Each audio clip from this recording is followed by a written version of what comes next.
자, 오늘도 말씀을 통해서 같이 함께 은혜를 나누도록 하겠습니다. 이제 오늘 성경의 16장의 말씀부터인데, 우리 16장의 말씀부터는 이제 새로운 리더 이 다윗의 이제 시대가 열리게 되는 것을 보게 됩니다. 15장까지는 안타깝지만은 이스라엘의 초대왕 이 사울이 폐위가 되죠. 다시 한번 기회를 주는 것 같았지만은 사울 왕은 그 하나님의 기대에 미치지를 못했어요. 하나님께서 사무엘을 통해 사울에게 전한 것은 하나님께서 이스라엘 왕으로 이 사울을 삼은 것을 내가 뭐 했다고요? 후회하셨느니라. 후회한다는 그런 표현을 쓰고 있습니다. 사실 하나님은 후회하시는 분이 아니시죠. 왜냐하면 처음부터 끝까지 다 알고 계신 분이시기 때문에 후회할 수가 없으신 분이죠. 그런데도 불구하고 이제 후회하신다라고 하는 그런 표현들 자체는 신학적으로 하나님이 인간의 감정을 표현한 걸로 그렇게 보여질 수가 있는 것입니다. 하나님은 후회하시는 분이 아니십니다. 그런데도 불구하고 그만큼 안타깝고 또 그만큼 하나님 앞에 합하지 못했다라고 하는 그런 인간적 그런 감정의 표현으로 하나님께서 그렇게 말씀하셨다 하는 것입니다. 이 사무엘 선지자가 사울 왕에게 단도직입적으로 왕이여 당신은 왜 이렇게 무모한 짓을 하시고 그리고 불순종하고 순종하는 것 같지도 않고 안 하는 것 같지도 않고 이런 정도로 돼가지고 어떻게 하나님의 마음에 합한 자가 될 수 있느냐. 그러니 이제 하나님께서는 당신을 왕으로 세운 것을 후회하고 계십니다. 이제 이런다고요. 그러니까 이 사무엘 선지자도 절망했던 거죠. 큰 절망이었다고 볼 수가 있습니다. 그래서 그 말을 전하고 사무엘이 떠나 고향 땅으로 가려 하니까 이 사울 왕이 사무엘 선지자의 바짓가랭이를 붙들고 이 애원을 하는 거예요. 같이 이대로 가지 마세요. 이렇게 놔두고 가지 마. 나에게 다시 기회를 달라고 그렇게 이제 옷을 잡고 늘어지지만은 이미 기회가 다 지나가 버리고 말았다. 때가 지나고 말았다는 것입니다. 목스 녹스라고 하는 그런 아주 유명한 이 명언이 있습니다. 녹스, 목스 녹스 그런다. 목스란 얘기는 곧 그런 뜻이고 녹스라고 하는 것은 밤이라 그런 뜻이거든요. 그러니까 곧 밤이 돌아온다. 곧 돌아온다는 거죠. 밤이 돌아온다.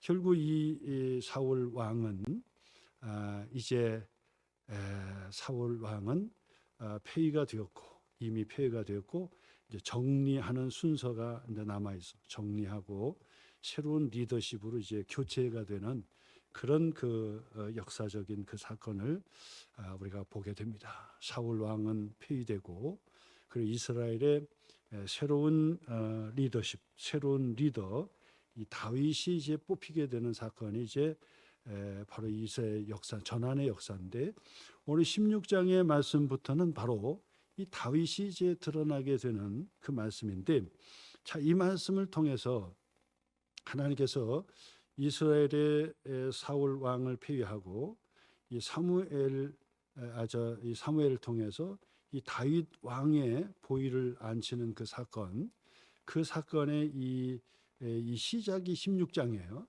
그렇다고 해서 한 번에 그냥 확 뒤바뀌는 것이 아니에요. 정리하는 이 과도기적인 그런 이 시간이 남아 있어. 사울 왕도 조금씩 정리가 되고, 그 다음에 다윗 왕은 기름을 부음을 받았지만은 또 하나님께서 뜻하신 바가 있고라고 하는 것이죠. 자, 그래서 이 과도기적인 이 16장의 말씀에는 하나님께서 이스라엘을 어떻게 다스리시는가? 한 사람을 폐위하고 한 사람을 세우는, 사람을 세우기도 하고 또 내리기도 하고, 사람을 높이기도 하고 또 하나님께서 낮추기도 하고, 그리고 하나님께서 존귀케 하시기도 하고 또 아주 비천한 데 떨어지게도 하시는 이 하나님의 섭리, 하나님의 역사하시는 그 섭리, 하나님의 역사를 우리가 보게 되는데, 자, 이 말씀을 통해서 하나님은 어떤 분이신가? 하나님은 이스라엘의 어떤 분이시고, 그리고 다윗에게 어떤 하나님이시고, 또 우리들에게는 어떤 하나님이신지를 우리가 16장의 말씀을 통해서 좀 살펴보려고 합니다. 첫 번째는 뭐냐? 하나님은 어떤 하나님이십니까? 라고 한다면 오늘 16장 1절 말씀부터 보면은 섭리하시는 하나님이시다. 섭리하시는 하나님이시다. 모든 통치를 하나님께서 결국 하시는 거예요. 사람이 하는 것처럼 보이지만은 결국은 그 걸음을 인도하시는 이는 여호와 하나님이시고 하나님께서 하신다. 그 얘기, 하나님께서. 우리가 그것을 꼭 믿음으로 고백하셔야 된다. 하나님께서 하시는 거예요. 우리가 최선을 다하지만은, 우리가 최선의 노력을 다하지만은 결과는 뭐냐? 하나님께서 하신다. 하나님께서 하시는 것이다. 라고 말씀을 드리는 것입니다. 옛날 그 어른들도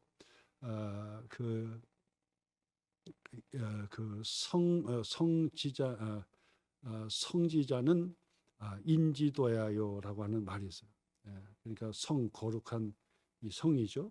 그 성에 이르려면, 거룩한 그 성실함에 이르려면 온전한 인간이라고 볼 수 있겠죠. 거기에 이르려면 이것은 바로 사람의 도리고, 그리고 성자는 천지도야요 이런 얘기 있어요. 그러니까 그 온전한 사람은 하나님께서 내는 것이고, 그리고 온전한 사람이 되고자 하는 사람은 인간의 바로 도리다. 이제 그런 말을 하는데, 아마 그런 말을 굳이 않아도 우리가 최선을 다하고 살아가지만은, 그러나 그 운명을 결정하시고 섭리해 가시는 분은 하나님이시다는 거예요. 우리가 하나님의 자녀로 부름받았다고 한다면 하나님께서 불꽃 같은 눈으로 우리를 살피신단 말이에요. 우리가 생각할 때는 하나님 어디 계십니까?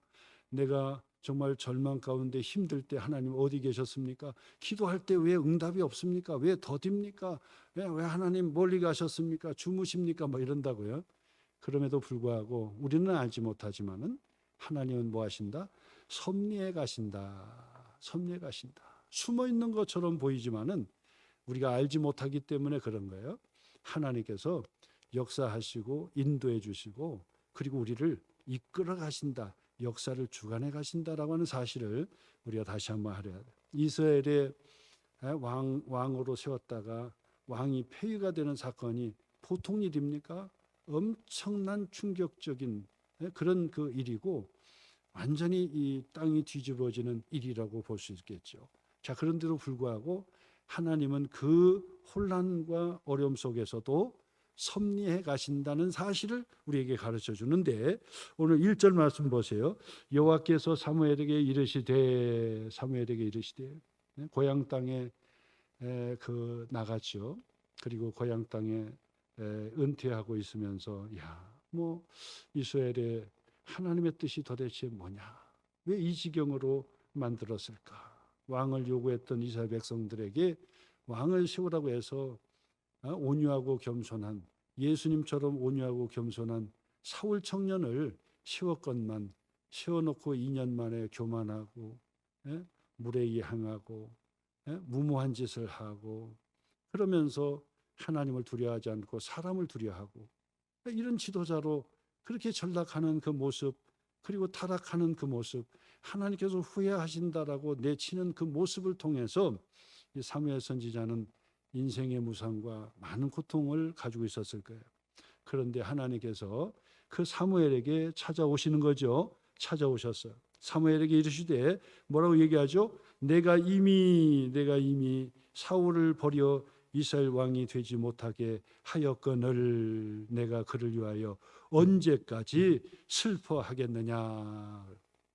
지나간 거라는 거예요. 한번 지나간 거예요. 너무 뒤를 쳐다보면서 아쉬워하고 슬퍼하지 말라는 거죠. 여러분 생각해 보세요.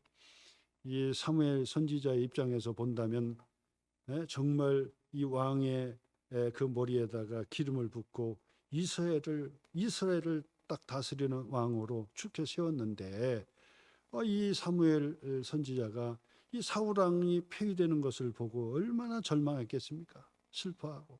그러면서 고향 땅에 은퇴하고 있는 이 사무엘이 하나님께서 찾아오셔서 말씀하시기를 내가 이미 사울을 버렸으니까 너 그거 걱정, 너 거기에 빠지지 말라는 거예요. 이미 지나간 거예요, 진짜. 이미 지나간 거예요. 예? 이미 지나간 것을 자꾸 붙들고 있으면 하나님의 섭리를 못 잡아요. 예? 그러니까 지나간 것은 지나간 대로 딱 그냥 정리하고 앞을 향하여 보라는 거예요. 슬퍼하지 말고 절망하지 말고 그리고 앞을 보라. 예? 앞을 보라. 이건 하나님께서 이 사무엘에게도 하나님의 섭리하시는 하나님이 나타나셔서 권면해 주신 말씀이지만은 오늘을 살아가는 우리들에게도 늘 사무엘에게 찾아오신 하나님이 말씀하신 것 같이 그렇게 말씀하실 거예요. 너무 과거에 집착하지 마라. 너무 과거에 집착하지 말라는 거예요. 기대했던 그 아들 지나고 나서 너무 집착해가지고 그래서 그 부모가 자식을 잃고 돌아버리는 거예요. 잊어버려야 되는데 어떻게 부모가 잊을 수가 있겠어요? 그러니까 정신이 돌아버리는 거예요. 근데 정신이 온전해지려면 어떻게 되냐? 빨리 그 과거를 잃어버려야 돼요. 툴툴 털어버려야 돼요. 네? 그 지혜가 있어야 된다. 쉽지는 않지만은 쉽지는 않아요. 네? 이게 어려운 일이지요. 근데도 불구하고 빨리 털어야 돼. 네? 어떤 가정은 정말 기둥과 같은 남편을 잃고 그리고 나서 막 시리에 빠져가지고 다 시리에 빠져. 두 어깨가 막 축 처져가지고 먹어도 먹는 것이 아니고 어디를 가도 즐거움도 없고 막 그러면서 이것이 뭐 한두 번이야지 뭐 1년, 2년, 막 3년 막 계속 지나가다 보면은 안 되는 거예요. 그 마귀에게 쏘아 버리는 거예요. 어떤 분은 자꾸 이 무덤에 찾아가는데 하지 말라는 거 하지 말라. 그렇게 하지 말라는 거예요. 구원받고 하나님 나라에 가셨는데 왜 부활해서 천국에 사는데 자꾸 산 예수님을 무덤에서 찾느냐? 천사가 지적해 주는 것처럼 자꾸 무덤 찾아가면 안 되고 제사 지나고 하면 안 된다 그 말이에요. 그거는 뭐냐? 현실을 살아가는데 엄청난 걸림돌이 되는 것이고 지혜롭지 못하는 방법이에요.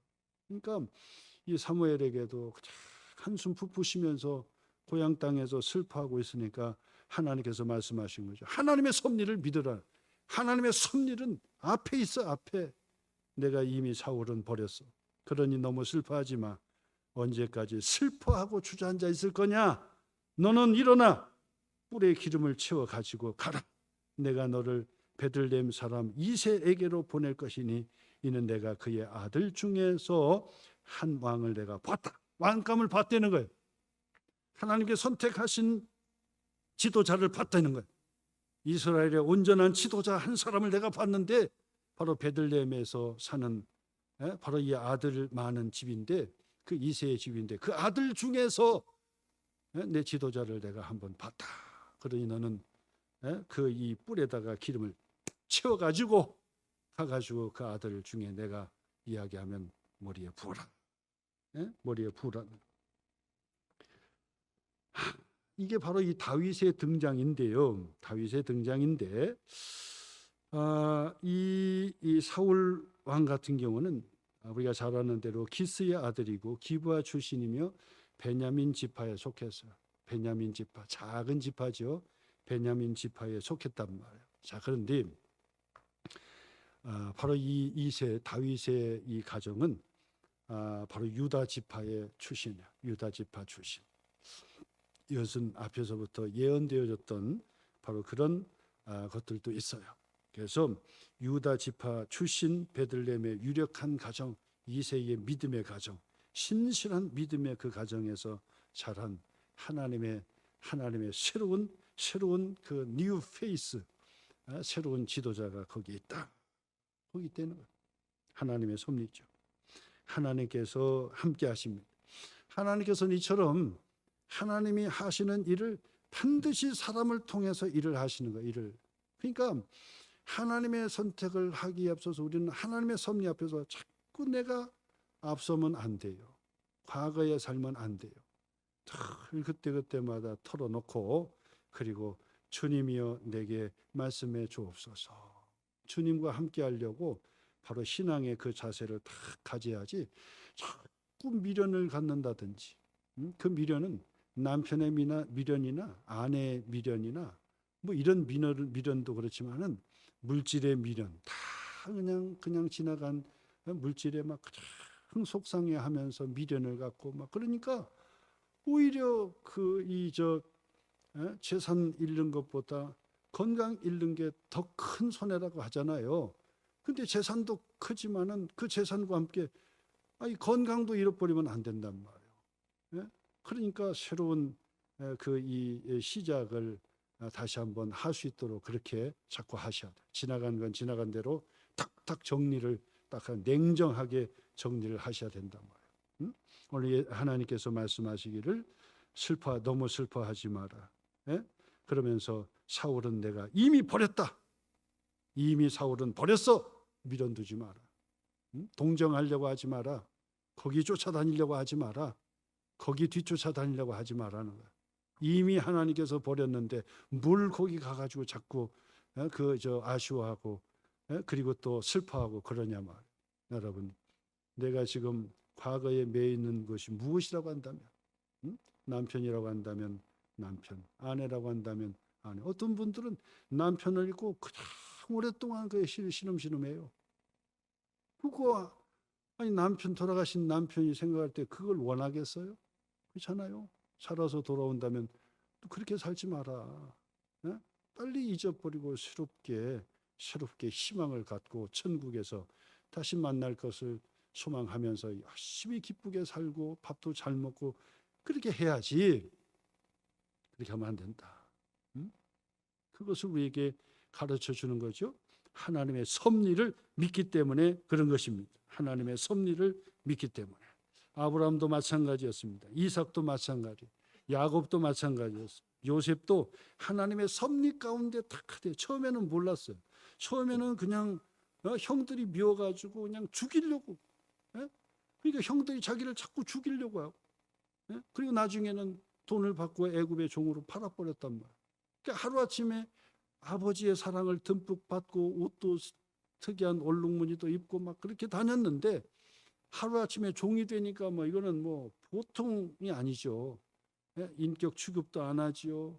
오해와 또 모함이 있지요. 그래서 감옥도 들어가지요. 이런 일들이 벌어지는데 그게 뭔지를 몰랐던 거예요. 그게 뭔지를 몰라. 근데 거기에 가서도 늘 그냥 형들 원망하고 불평하고 그러면 하루를 다 제껴버리는 거예요. 그러니까 하루를 다 제껴버리면 미래가 없는 거죠. 그러면은 애굽의 총리가 될 수가 없는 거죠. 감옥에 들어갔어요. 억울하지요. 억울했는데 그 감옥에 들어가서도 막 억울하다, 원망 불평하고 이렇게 하고 살다 보면은 결국 자기 몸도 감옥에 몸도 갇혔는데 바로 이 자신의 정신도 갇혀버리는 거예요. 이 상황에 빼앗긴 들에도 봄은 오는가. 이 땅덩어리는 빼앗겼지만 내 정신만은 그 일본에 빼앗기지 않았다라고 하는 그런 이 마음이 거기에 있지 않습니까? 그렇기 때문에 슬픈 일과 절망과 환경이 그렇지만은 내 자존심과 내 열정만큼은 내가 빼앗기지 않는다라고 하는 그런 고백이 하나님의 섭리를 믿는 믿음이다 그 말이에요. 그렇죠? 그래서 반드시 슬픔과 절망을 다 뒤로 하고 그리고 하나님 어떻게 나에게 어떻게 인도해 주시고 어떻게 펼쳐질 것인지 지금 당장은 다 모르지만은 그러나 반드시 하나님께서 나를 축복해 주실 것이다. 내 가정을 살려주실 것이다. 우리의 자녀들을 기도하니까 반드시 잘 될 것이다. 반드시 복을 받을 것이다. 자자손손 하나님께서 복을 주실 것이다 라고 하는 하나님의 섭리의 믿음을 가지고 희망을 가지고 기도해야 된다는 얘기죠. 사무엘에게 지금 하나님께서는 그 말씀을 하고 계시는 거예요. 하나님께서. 그러니까 사무엘이 정신이 번쩍 들어요. 정신이 번쩍 들어가지고 아니 근데 하나님 지금 베들레헴에 가가지고 지금 거기 이새의 가정에 하나님의 새로운 뉴 페이스 이 새 지도자가 있다 그러는데 내가 거기 가가지고 이렇게 뭐 하면은 지금요 사울 왕이 폐위가 되고 난 이후에 지금 이 사무엘 선지자가 지금 무슨 행동을 하는지 어디로 이동하는지 누구를 만나는지 그거를 다 그 감사를 하고 있고 그렇게 하고 있는데 거기 가가지고 이새의 집에 가가지고 이게 새로운 왕이다고 기름 붓고 다 소문 내버리면은 나는 죽습니다. 그냥 죽어요. 그렇지 않습니까? 그 얘기하는 거예요. 그러니까 하나님께서 야 그게 아니다. 예배 드린다고 예배 드리는 가정 신방 간다고 그렇게 하고 갔다 오라고 하는 거예요. 그래서 몰래 그 이 저 뿔에다가 기름을 채우고 그리고 나서 이새의 집으로 통보하고 내가 거기 예배 드리러 가정 신방을 갈 테니까 같이 예배 드리자. 온 가족이 모든 자녀들이 다 하나님께 예배 드리고 함께 식탁을 나누자 하고 통보를 하고 거기에 가더라는 하나님의 섭리입니다. 여러분 우리의 삶 속에 반드시 이런 하나님의 섭리가 일어나요. 하나님의 섭리가. 그래서 지금 낙심하지 마세요. 절망할 때가 아닙니다. 낙심할 때가 아닙니다. 희망을 가지셔야 돼. 왜? 살아계신 하나님인데 살아계신 하나님께서 내게 슬픔도 주셨지만은 희망도 주실 것이고 지금 엎드러지나 아주 넘어지지 않는 것은 하나님께서 나를 일으켜 세워주실 것이기 때문에 그렇기 때문에 사무엘을 위로해 주시고 슬퍼하지 말라고 위로해 주시면서 세워주셨던 것처럼 바로 우리에게도 그런 희망 이스라엘에게도 새로운 희망의 시대를 바로 이 하나님께서 섭리 가운데 세워가신다는 사실을 우리가 아셔야 된다 하는 것입니다. 두 번째로 이제 새로운 시대 이제 다윗의 시대로 넘어가는 그 과도기적인 그 하나님의 역사의 두 번째가 뭐냐면 하나님은 섭리하시는 하나님이고 두 번째로는 뭐냐면 하나님은 사람의 중심을 보시는 하나님이다라고 하는 것을 기억하셔야 돼요. 중심을 보신다. 중심을 보신다. 자, 왜 그러냐면요. 사무엘이 이제 하나님의 명령에 따라서 뿔에 기름을 채우고 이새의 집에 예배를 드리려고 들어갔어요. 그리고 나서 거기에서 이제 예배를 드리려고 이제 교제 식탁을 나누는데 이제 이새와 함께 모든 이 가족들이 이제 다 모이는 잔치가 돼요. 근데 벌써 사무엘이 움직였다 그러면 동네든지 뭐든지 뭐 난리가 났죠. 야 베들레헴에 사무엘 선지자가 온다 그러는데 사무엘 제사장이 오면 예배를 드리긴 하는데 도대체 우리가 뭐 잘못했는가? 우리가 하나님 앞에 뭐 잘못해서 우리한테 뭐 꾸짖으려고 오시는가? 이런 거예요. 상황이. 그러니까 아니다. 그게 아니다. 여기 가정 신방하고 하나님 앞에 예배를 드리려고 칭찬과 격려 좀 해주려고 그 자녀들하고 예배 드리려고 식탁을 나누려고 왔다 하는 거예요. 그리고 나서 사무엘이 이새의 아들들을 식탁의 자리, 교제의 자리로 이제 부르기 시작하는 거예요. 다 이제 모여라. 자, 근데 이 사무엘이요 이새와 함께 식탁의 자리에 딱 있는데 저 아들이 딱 보는데 첫째 아들을 딱 보니까 이야 이건 잘생기고 키도 크고 막 멋지고 눈이 부리부리하고 멋있는 거예요. 그러니까 보자마자 이 사무엘이 딱 반한 거예요. 이야 하나님 이 첫째 아들이 엘리압인데 엘리압이 하나님께서 새로운 왕으로 선택하신 하나님의 마음에 합한 자 하나님께서 선택하신 이 아들이 엘리압 맞지요? 그러니까 하나님께서 이 사무엘 그 선지자에게 귀뜸해 줍니다. 아니다는 거예요. 그러면서 이야기하기를 사람은 다 외모만 보지만 하나님은 그 중심, 그 사람의 중심을 본다 그 얘기한다. 유명한 얘기죠. 그 중심을 보느니라.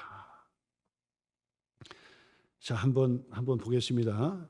6절 7절 같이 한번 읽어요. 6절 7절 시작. 그들이 오매 사무엘이 엘리압을 보고 마음에 첫째 아들입니다. 여호와의 기름 부으실 자가 과연 주님 앞에 있도다 하였더니 여호와께서 사무엘에게 이르시되 그의 용모와 키를 보지 말라. 내가 이미 그를 버렸노라. 내가 보는 것은 사람과 같이 하니 사람은 외모를 보거니와 나 여호와는 뭘 본다고요? 중심을 본다. 중심을 본다. 거기 표시해 보시고요. 중심을 본다는 거야. 중심을. 사람은 외모 보지만은 중심을 본다는 거야. 자, 근데 이 중심을 우리가 볼 수가 없으니까 이게 문제인 거지요. 하나님은 중심을 보지만 우리는 중심이 안 보인단 말이에요. 사람의 중심이 잘 안 보여. 그러니까 우리는 늘 실망하고 좌절하고 낙심을 하게 되는 거죠. 실망하는. 기대했다가 실망하고. 그러니 여러분, 기도밖에 다른 거 없잖아요. 기도밖에. 가정에서도 우리 자녀들 그 이 사위 며느리를 이제 보게 될 텐데, 그래 되면은 어떻게 보냐 이 말을 어떻게 아냐고. 어떻게 하나님이 중심을 보시는데 우리는 자꾸 외모를 보고 조건도 보고 다 그거 본다고. 철저하게 보려고 하지만은 우리는 그 중심을 보지 못한다. 그러니까 옛날 어른들도 열 길 물속은 알아도 한 길 사람의 속은 모른다고 그러잖아요. 잘 모른다. 겪어봐야 또 알기도 하지만은 겪어봐도 사실 도대체가 모르죠. 사람은 겪어봐도 도대체가 모른다고. 그러니까 하나님께 반드시 사람을 드린다든지 사람을 선택한다든지 그러면 뭐부터 해야 되느냐? 중심을 보시는 하나님께 자꾸 맡겨야 되는 거야. 자꾸 맡기셔야 돼. 그래서 하나님께 맡기고 늘 기도하시고 기도로 드리고 선택하고 그렇게 하셔야 되겠다 하는 것입니다. 두 번째 아들 아비나답이 왔는데 사무엘이 또 반하게 되는 거예요. 야, 멋있다. 참 좋다. 근데 아니라는 거야. 아니래. 세 번째 아들 삼마도 지나갔어요. 삼마니까 야, 그냥 첫째 아들부터 그냥 다 인물이야, 인물. 근데 보니까 아니다는 거야. 아니다. 셋째도 지나가고 넷째도 지나가고 그리고 일곱째 아들까지 다 지나갔어요. 일곱째 아들까지 다 지나갔어요. 근데 더 이상 오질 않는 거예요, 아들이. 그러니까 사무엘이 이새에게 얘기하죠. 11절 보세요. 11절. 또 사무엘이 이새에게 이르되 내 아들들이 다 남았느냐? 이게 다냐? 7명이 다냐? 7형제가 다냐? 그렇게 물어봐요. 그러니까 이새가 사무엘에게 뭐라고 대답합니까? 예, 다가 아니라요. 아직 막내가 남았는데 그 막내는 뭐 사무엘 선지자님이 볼 필요는 없지 않습니까? 지금 이 저기에서 농장에서 양을 지키고 있습니다. 아니 이 아들들이 다 들어와버리면은 양은 누가 지키냐고요. 그러니까 그래, 예, 잘 막내 아들 네가 양을 지켜라. 그리고 멋진 장난부터 시작해서 그러니까 사무엘 앞에 보이면서 이새가 막 너무나 자랑했을 거 아닙니까? 이 첫째는 잘생기고 보세요, 뭐 운동도 잘하고 뭐 머리도 좋고 뭐 무슨 학교도 나오고 또 공부도 했고 뭐 공부도 잘하고 아마 쭉 얘기할 거예요. 두 번째도 마찬가지 이력을 쭉쭉 얘기했을 거예요. 근데 아니다. 마지막 막내는 저 혼자 그냥 양치고 있는 거예요. 양을 치고 있어요. 응? 근데 왜 이새는 마지막 막내 이 아들을 양을 치는데 남겨놨을까는 사실 모르겠어요. 성경에 나와 있지 않으니까 왜 거기다 남겨놨는지는 모르겠어요. 아니면 형들끼리 해가지고 야, 지금 나라의 최고의 리더 아닙니까? 사무엘 선지자가 우리 집에 예배 드리러 오는데 야 가야 되자. 그러면서 서로 얘기하기를 야, 나는 장남이니까 가봐야지. 나도 가야지. 야, 막내 너는 그냥 여기 지키고 있어. 너는 양 지켜야지. 넌 여기서 있어. 그렇게 자기 형제들끼리 그냥 막내를 놓고 왔는지는 모르겠지만은 이세가 아니면은 야, 다 들어오고 막내는 양 지키고 있어. 이렇게 했는지 모르지만은 막내가 남았는데 이 사무엘 선지자는 지금 이게 다냐? 예? 기름 부을 자가 다냐는 거죠. 근데 아니란 말이 하나님께서. 그러니까 하나가 남았다니까 옳거니 그놈이로구나. 놈이라고 해 죄송합니다. 그 아들이로구나. 그러니까 이새에게 그러는 거야. 막내 데려오세요. 막내를 데려오지 않으면은 내가 이 식탁에 앉을 수도 없고 먹을 수도 없습니다. 막내가 올 때까지 기다릴 겁니다. 그러는 거예요. 그러니까 빨리 전가를 해서 이 막내 아들 이 다윗을 사무엘 선지자에게 드리게 되는 사건이 일어나죠. 12절이요. 보세요. 이에 사람을 보내어 그를 데려와서 누구죠? 막내 다윗이요. 근데 그의 빛이 붉고 그의 빛이 붉었다 그랬어요. 근데 그 빛이 붉었다고 했을 때 어떤 분들은 얼굴이 분홍빛이었다. 이제 이렇게 얘기하는 분도 계시고 또 어떤 분들 같은 경우는 그게 아니라 다윗의 머리가 붉었다. 그렇게 얘기하는 사람도 있어요. 근데 어쨌거나 얼굴이 붉었는지 머리가 붉었는지는 잘 모르겠어요. 그 중에 또 그 다음에 더 보니까 눈이 빼어나고 눈은 아주 초롱초롱했다는 거죠. 청명한 눈은 초롱초롱하고 그리고 얼굴이 아름답더라 해서 얼굴이 아름답더라. 아니 아들인데 아름답다 이렇게 얘기한다는 것은 좀 곱상했다는 얘기겠죠. 남성다움도 있겠지만은 또 여성다움도 있다는 거예요. 우리가 잘 아는 미켈란젤로의 바로 이 조각을 보면은 그 이태리의 바로 이 다윗상이라고 해가지고 아주 크게 다윗상, 데비드상이라고 그랬는데 그게 다윗을 만들어 놓은 거잖아요.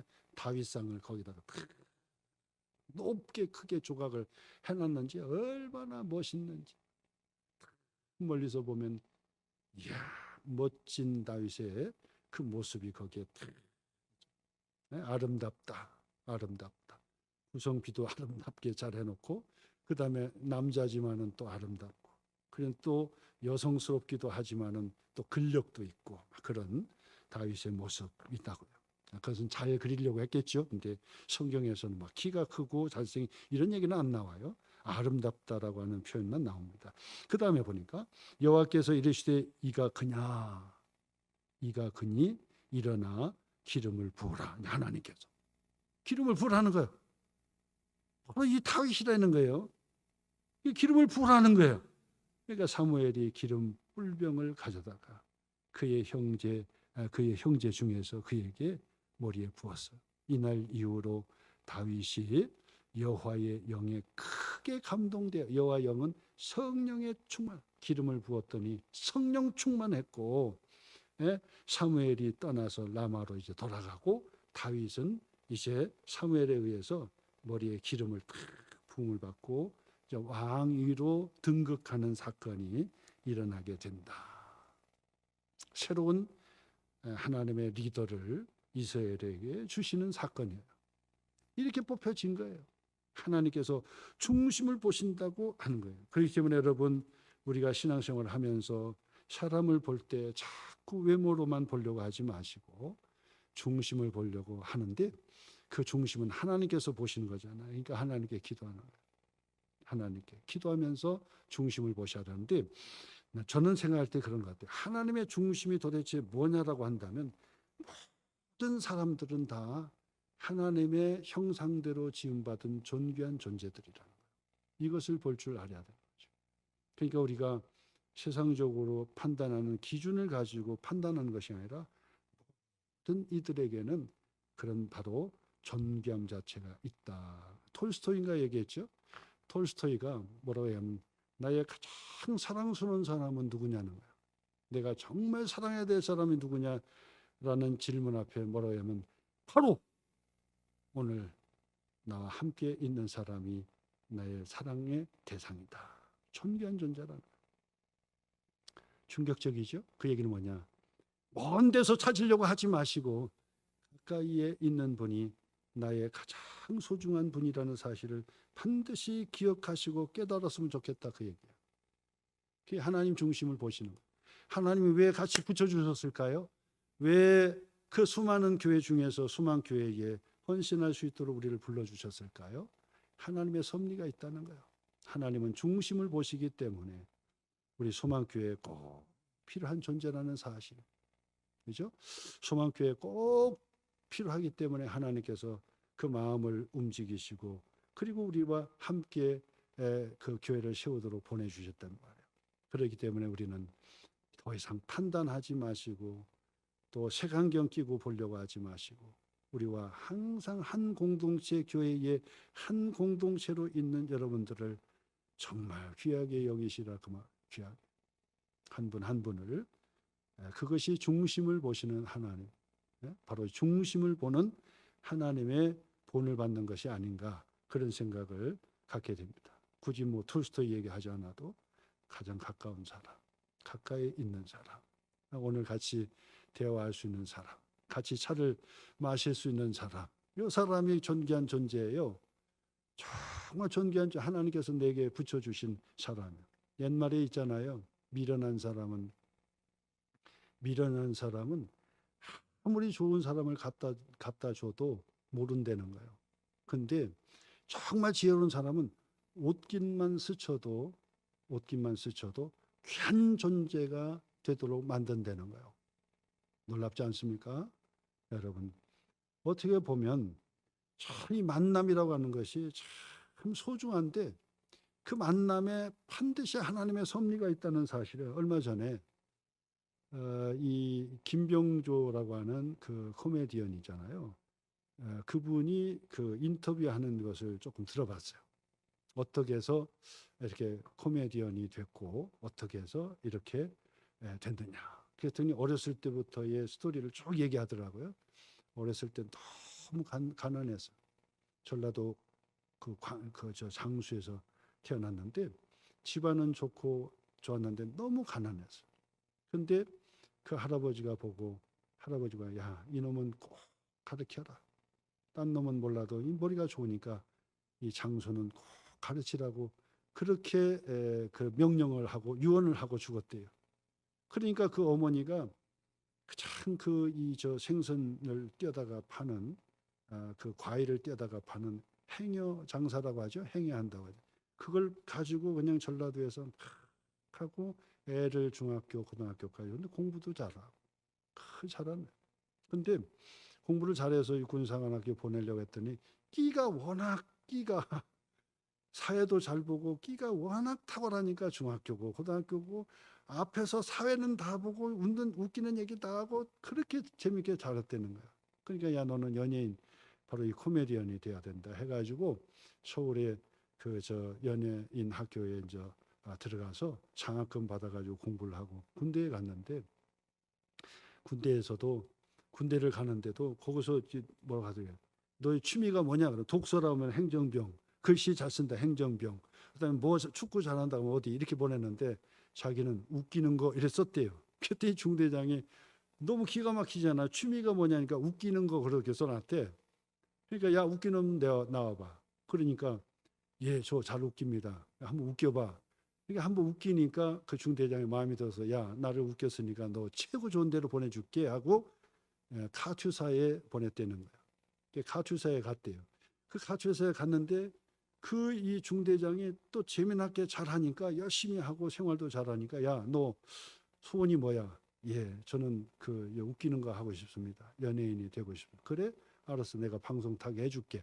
근데 마침 그 부대하고 이 서울 동양방송하고 MOU를 맺어가지고 관계가 됐더라는 거예요. 그러니까 이 대대장이 야, 이 사람 우리 군대에서 생활도 잘하고 웃기기도 잘하고 사회도 잘 봐. 그러니까 한번 좀 써먹어 보라고. 그래서 방송에 들어갔고 또 방송에 들어가가지고 사람을 만나서 또 이렇게 돼가지고 정말 유명한 그런 그 연예인이 됐다는 그 간증한 만남이 중요하다는 거죠. 만남. 그러니까 미련한 사람은 나에게 정말 좋은 사람이 옆에 있는데도 불구하고 그거를 못 보는 거예요. 근데 지혜로운 사람은 스치는 인연도 다 붙들고 나에게 정말 중요한 엄청난 것을 주고받는 그런 관계가 되더라 하는 이야기가 있는 것입니다. 이처럼 우리가 하나님의 관점으로 서로를 바라봐야 되는데 누가 하나님의 중심으로 나에게 있어서 가장 소중한 사람이 누굴까? 가치 있는 사람이, 오늘 가치 있는 사람. 한번 좀 쳐다볼까요? 앞뒤 한번 돌아보시기를 바랍니다. 여러분의 소중한 사람. 눈을 지그시 바라보고 허무하는 마음으로 가장 소중한 사람. 그렇죠? 이분들이 서로서로의 소중한 사람이라. 중심을 보면 그게 나타난다. 중심. 근데 외모로 자꾸 바라보면은 갈등하고 그냥 뭐 때문에 속상해하고 그냥 지나가고 나면은 아무것도 아닌데. 몫은 녹스. 다시 한번 얘기할까요? 몫은 녹스. 곧 밤이 오리라. 곧 밤이 오리라. 응? 그렇게 되는 거예요. 그렇기 때문에 하나님은 사람의 중심을 보시니까 우리도 중심을 볼 때 하나님의 형상대로 지음받은 바로 가까이 있는 손을 내미는 그 사람이 소중한 존재라. 소중한 존재. 이 사람을 멀리하면 안 돼요. 멀리서 찾으려고 하지 마세요. 여기서 찾아야 돼. 옆에서 손을 잡아주는. 같이 임원으로 봉사하는 사람은 보통 인연이 아니잖아요. 이게 보통 인연. 회장, 서기 서로 막 도와주고 서로 도와주고. 우리 소망교회는 참 그게 좋은 것 같아. 그게 참 좋아. 서로 막 북돋아주고 막 이러니까 얼마나 감사하고 감사하죠. 응? 서로가 막 내가 여행 가지 못하지만은 같이 차례도 마시라고 막 후원금이라도 내놓고 갔다 오시. 얼마나 좋은 공동체냐고 이게. 얼마나 좋냐고. 얼마나 감사하냐고. 이런 것들이 바로 여러분 늘 교회 중심의 모임으로 서로 보시고 이렇게 승리하시길 바랍니다. 하나님께서는 바로 그 중심을 보고 이 다윗을 하나님께서 세우신 걸 본데 마지막 세 번째 해야 되는데 시간이 다 갔어요. 여기까지 하고 다음 주에 세 번째 어떤 하나님이신지 제가 말씀을 드리도록 하겠습니다.